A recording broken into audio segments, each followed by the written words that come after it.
काढलेलं आहे बघा. आणि आपल्या शाळेचा मुख्याध्यापिका त्याची पूजा करत आहे. तुमच्या पण पाठीवरती आहे ना चित्र काढून आणलंय, त्याची पूजा इथं चालू आहे. तर बघा, आज श्रावण महिन्यातील एक अत्यंत महत्त्वाचा सण आहे. श्रावण महिन्यात शुक्ल पक्षात 5व्या दिवशी जो सण येतो त्याला नागपंचमी असं म्हटलं जातं. तर नागपंचमी दिवशी आपल्या सगळ्यांच्या घरामध्ये किंवा शेतकऱ्यांचा जो मित्र आहे त्या नागाची पूजा केली जाते. मग त्याला शेतकऱ्याचा मित्र का म्हणतात नागाला? तर बघा, आपल्याकडचे प्रत्येक सण जे आहेत ते प्रत्येक सण भारतातील सगळ्या प्राण्यांवर, पक्ष्यांवर किंवा निसर्गावर आधारित असे सण आहेत. त्यांची पूजा करून त्यांच्याबद्दल कृतज्ञता व्यक्त करण्याबद्दलचे सण आहेत. तर शेतीमध्ये शेतकरी धान्य पिकवत असतात, बरोबर आहे?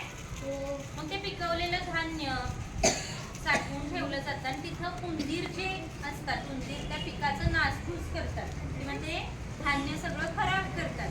आणि मग उंदरांना कोण खातं रे? मला माहिती आहे, नाग खातात, साप खातात. आणि मग ते एक प्रकारे शेतकऱ्यांना मदत करतात.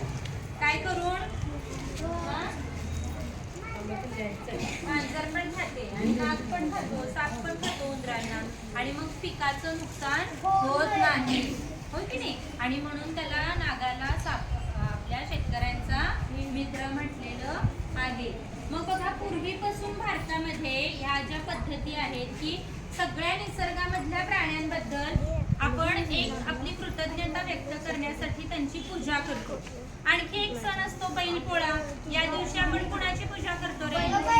बैलांची. मग आता बघा, घरोघरी आपण खरोखरचे नाग आणू शकत नाही आणि म्हणून आपल्याकडे तुम्ही बाजारात पाहिलं असेल मातीचे नाग बनवलेले आहेत.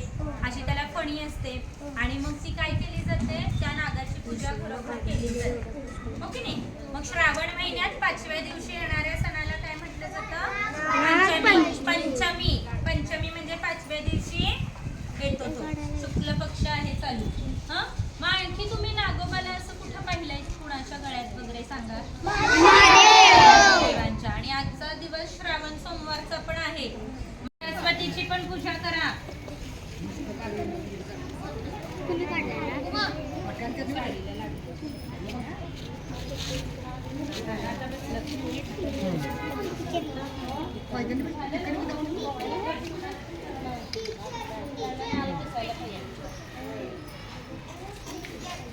समजलं का आजच्या दिवसाचं महत्त्व?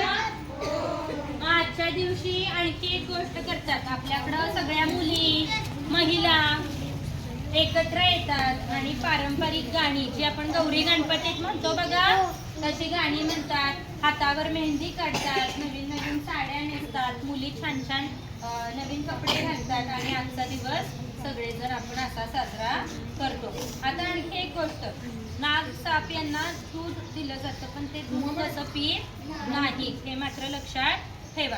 आपण त्यांना प्रसाद म्हणून ते नैवेद्य म्हणून ते दाखवतो, पण ते खरोखर तसं काहीही खात नाही. आज सांगलीमधील 32 शिराळा इथं खूप मोठं हे नागपंचमीचा उत्सव सण साजरा केला जातो. लक्षात ठेवा. कोणतं गाव? 32 शिराळा. 32 शिराळा. लक्षात आलं का? एवढी माहिती पुरेशी आहे तुम्हाला.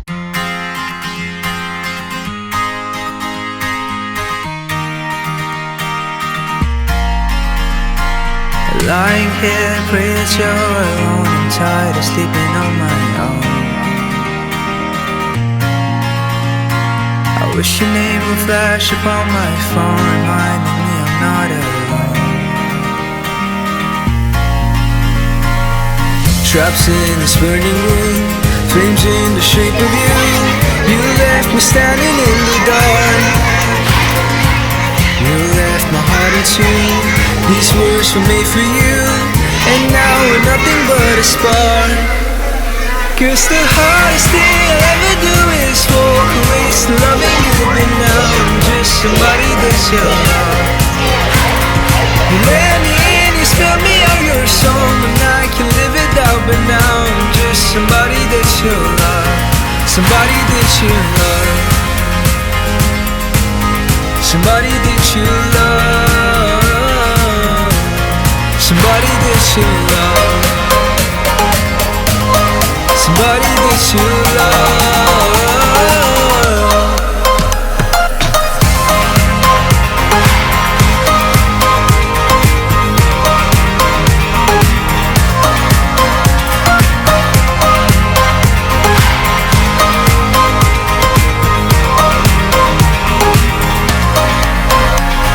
You killed me deep, you counted up my scars. You found a place to leave your mark.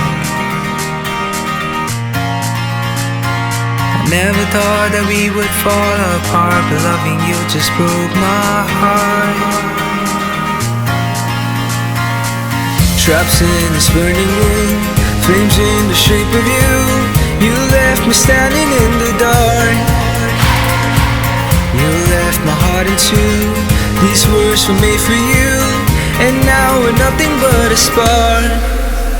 Cause the hardest thing I'll ever do is walk away, still loving you, but now I'm just somebody that's your love.